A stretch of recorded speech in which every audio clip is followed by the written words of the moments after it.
ശ്രീമദ് ഭഗവത്ഗീത സാംഖ്യയോഗത്തിലെ 8-ാമത്തെ ശ്ലോകം. നഹി പ്രപശ്യാമി മമാപനുദ്യാത് യച്ചോകമുച്ചോഷണമിന്ദ്രിയാണാം അവാപ്യ ഭൂമാവസമത്നവൃദ്ധം രാജ്യം സുരാണാവി ചാതിവദ്യം.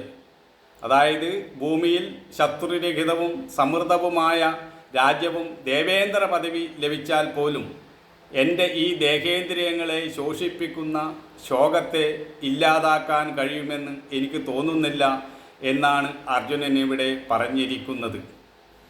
സ്വർഗത്തിൻ്റെ അധിപനാണല്ലോ ഇന്ദ്രൻ.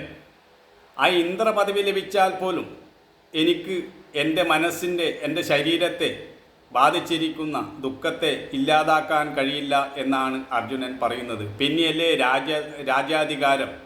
അതായത് ഒരു വിരക്തൻ്റെ, ഒരു വൈരാഗിയുടെ, ഒരു സന്യാസിയുടെ തലത്തിൽ നിന്നുകൊണ്ടാണ് അർജുനൻ ഇപ്പോൾ ഇവിടെ ഇങ്ങനെ സംസാരിക്കുന്നത്. എന്നാൽ അർജുനന് അങ്ങനെ ഒരു വിരക്തി, വൈരാഗ്യം വന്നിട്ടുണ്ടോ?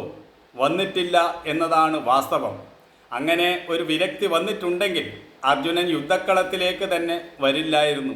ആരോടും പറയാതെ കാട്ടിലേക്ക് ഓടിപ്പോകുമായിരുന്നു. അർജുനന് അങ്ങനെ ഒരു ഭാവം വന്നിട്ടില്ല എന്നതാണ് ഇത് വ്യക്തമാക്കുന്നത്. ഭഗവാൻ ശ്രീബുദ്ധന് അങ്ങനെ ഒരു ഭാവം ഉണ്ടായിരുന്നു. അതുകൊണ്ട് അദ്ദേഹം രാജ്യസുഖങ്ങളും സൗകര്യങ്ങളും എല്ലാം ഉപേക്ഷിച്ച് ആരോടും പറയാതെ കാട്ടിലേക്ക് പോയി. എന്നാൽ അർജുനൻ ഇപ്പോൾ ഈ ഒരു പ്രത്യേക സാഹചര്യത്തെ അതിജീവിക്കാൻ കഴിയാത്തതുകൊണ്ട് താൽക്കാലികമായ ഉണ്ടായിരിക്കുന്ന ഒരു മനോവികാരം മാത്രമാണ് സന്യാസഭാവം എന്നത്. അങ്ങനെ അത്ര പെട്ടെന്നുണ്ടാകുന്നതൊന്നുമല്ല സന്യാസഭാവം.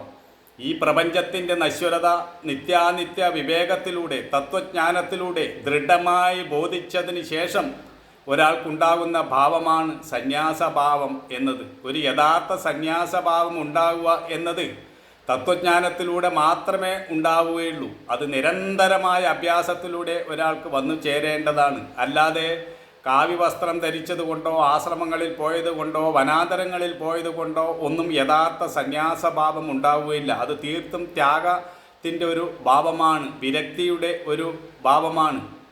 ജ്ഞാനമാണ് സന്യാസത്തിൻ്റെ ലക്ഷണം.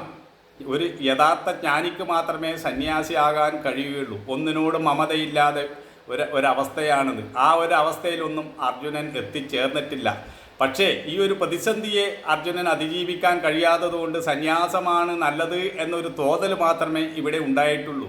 ഇതിനെക്കുറിച്ച് നമുക്ക് കൂടുതൽ മുമ്പോട്ട് പോകുമ്പോൾ മനസ്സിലാക്കാം.